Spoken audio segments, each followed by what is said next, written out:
Yes. And that's a very interesting topic. We could spend hours and hours and hours.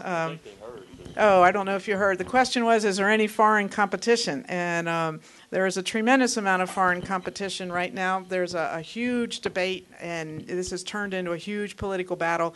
I was in Washington just 2 weeks ago speaking with the U.S. Trade Representative and with the Food Safety Inspection Service Deputy Administrator about the new Farm Bill that moves inspection of catfish from FDA to USDA.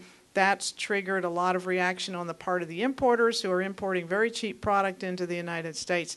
So there is competition, mostly from Vietnam and China. The fish from Vietnam are from a family of fishes called the Pengassidae family. Our native channel catfish here are from the Ictaluridae family, so it's a different family, but it's being substituted widely in the United States, often fraudulently.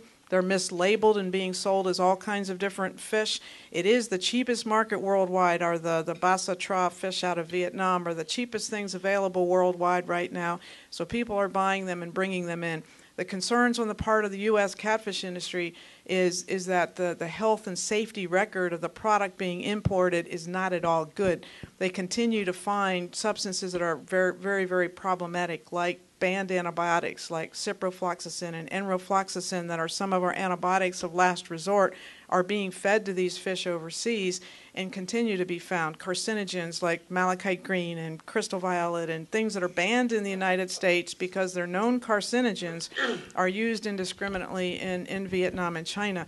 I visited the production facilities several times in Vietnam and China and have had the opportunity to spend some time documenting these sorts of things. But there are some very serious food safety issues related to imported product.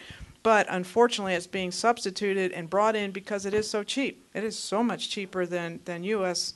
farm-raised product. Not because their costs of production are cheaper, but because of subsidies overseas and because of the lack of environmental regulations and the lack of food safety standards and regulations in the other countries.